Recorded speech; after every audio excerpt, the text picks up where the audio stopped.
J'ai une certaine théorie sur la musique, sur la composition musicale,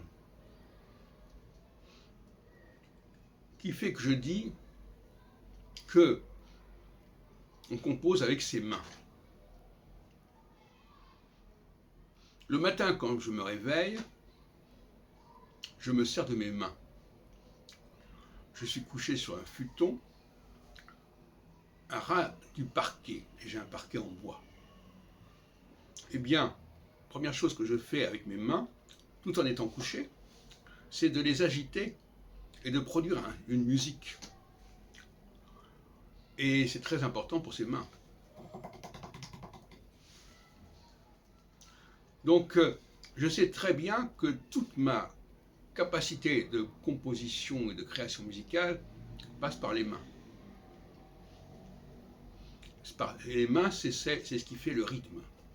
Alors, vous avez des mains qui sont plus ou moins douées pour le rythme, effectivement, qui ont une rapidité, une puissance rythmique qui n'est pas ordinaire, mais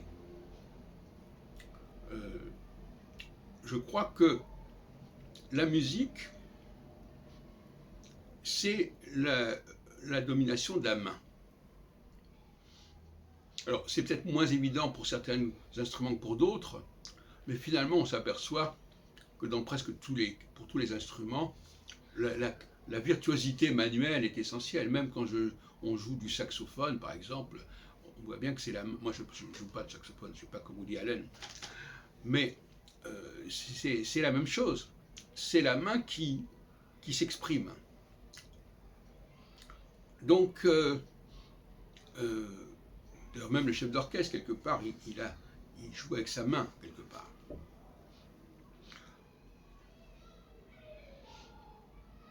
Donc la virtuosité, la dynamique, la tonicité manuelle est une condition nécessaire de l'improvisation.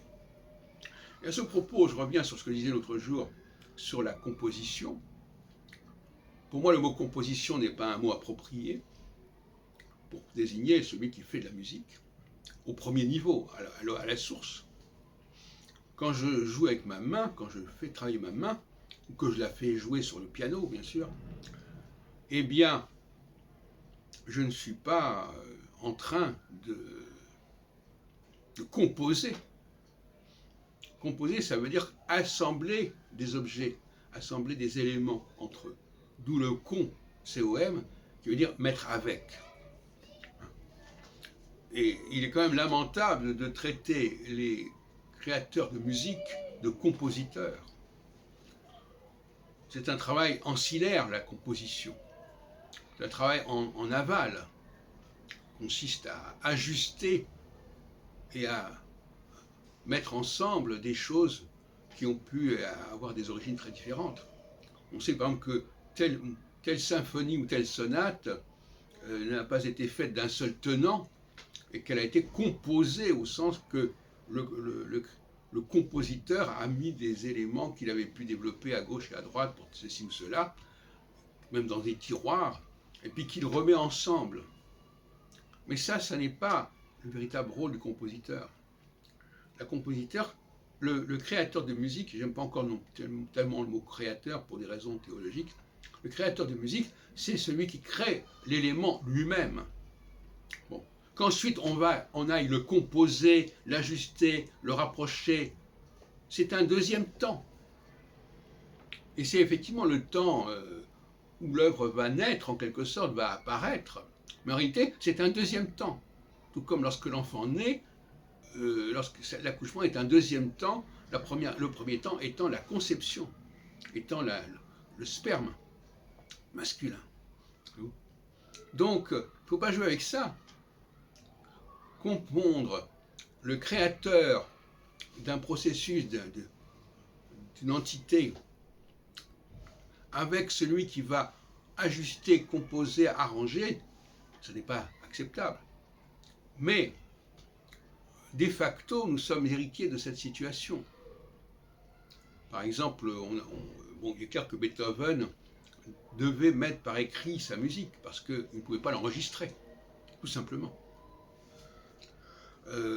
que d'un point de vue professionnel, l'écrivain, parce que pour moi l'écrivain, d'ailleurs il y a aussi, on écrit que sa main, l'écrivain produisait des choses, l'auteur, et puis ensuite on va les ajuster dans l'espace, dans le temps, dans quel ordre on va mettre les choses, etc. Mais ça c'est un travail de composition. Ce que je veux dire par là, c'est qu'il faut laisser, moi ce que je suis pour une division du travail, parce que autrement il n'y a pas d'équité dans la société. Il faut que chacun ait sa part du travail.